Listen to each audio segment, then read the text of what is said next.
ప్రభుత్వానికి ఇవాళ బీఆర్ఎస్ నాయకత్వం అంటే కేసీఆర్ గారి నాయకత్వం అంటే ఎంత భయమో దీన్ని బట్టి తెలుస్తా ఉన్నది.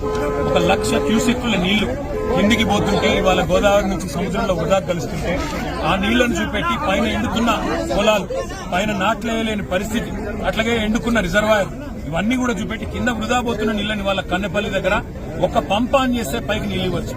నిజంగా ఈ ప్రభుత్వానికి చేత కాకపోతే, ఈ ప్రభుత్వానికి నిజంగానే వ్యవసాయాన్ని బాగా చేసే వాళ్ళకు ఆలోచన గాని ఉద్దేశం గాని లేకపోతే ఒక వారం రోజులు కేసీఆర్ గారికి అప్పచెప్పండి. కన్నెపల్లి దగ్గర నుంచి వాళ్ళ నీళ్లు పంపులు ఆన్ చేసి మొత్తం వారం రోజుల లోపలనే అన్ని జలాశయాలు నింపి రాష్ట్రంలోని మరి గోదావరి మీద ఆధారపడ్డ, గోదావరి పరివాహక ప్రాంతం మీద ఆధారపడ్డ, గోదావరి మీద ఆధారపడ్డ ప్రతి ఎకరం పంట పొలానికి నీళ్లిచ్చే బాధ్యత మాది. ఇవాళ సింపుల్ గా 93.5 మీటర్ల మీద గోదావరి ప్రవహిస్తా ఉంది. మేడిగడ్డ బ్యారేజ్ తో సంబంధం లేకుండా, బ్యారేజ్ గేట్లు తెరుచున్నాయా మూసున్నాయా అన్న దాంతో నిమిత్తం లేకుండా ఇవాళ బ్రహ్మాండంగా పంపులు ఆన్ చేస్తే కన్నెపల్లి దగ్గర నుంచి లిఫ్ట్ చేయొచ్చు. ఆడ 96 మీటర్ల మీదికెళ్లి గోదావరి పోతున్నది. ఇవాళ 93.5కే మీరు బ్రహ్మాండంగా పంపులు ఆన్ చేయొచ్చు.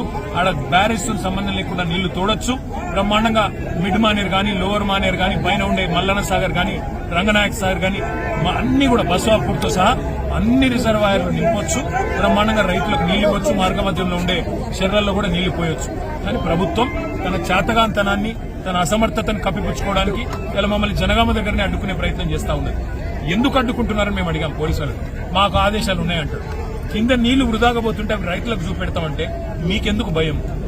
ఎల్నీనో అంటున్నారు, కరువు వచ్చిందంటున్నారు. కరువు వచ్చినా ఇవాళ కల్పతరువు లాంటి కాళేశ్వరం తెలంగాణకున్నది. కల్పతరువు లాంటి కాళేశ్వరంలో మీరు చేసేది ఏం లేదు. కన్నెపల్లి కాడ 2 బటన్లు ఒత్తాలి గంతే. ఆ 2 బటన్లు ఒత్తితే మా కరీంనగర్ నియోజకవర్గంలోని మొట్టమొదటి బెనిఫిషరీ కరీంనగర్ నియోజకవర్గంలోని ప్రాంతం. అందుకే ఈ రకంగా మొత్తం నీళ్లన్నీ కూడా కాళేశ్వరం ప్రాజెక్టు ద్వారా ఇవ్వచ్చు అనే మాట చూపెడతామని మేము పోతుంటే కాళేశ్వరం కూలిపోయిందన్న సన్నాసి రేవంత్ రెడ్డి ఇవాళ తన అసమర్థతను కప్పిపుచ్చుకోవడానికి, తన చేతగాంతనాన్ని మరి ప్రజలకు తెలియకుండా దాపెట్టే ప్రయత్నంలో మమ్మల్ని అరెస్ట్ చేసే ప్రయత్నం చేస్తున్నారు. కానీ కన్నెపల్లి చేరుకుంటాం. తప్పకుండా అన్ని విషయాలు రైతులకు అక్కడ పారుతున్న నీళ్లు చూపెడతాం. పైకి నీళ్లు ఎట్లా తీసుకుపోవాలో కూడా చూపెడతాం. ప్రభుత్వం దిగొచ్చేదాకా పోరాటం చేస్తాం.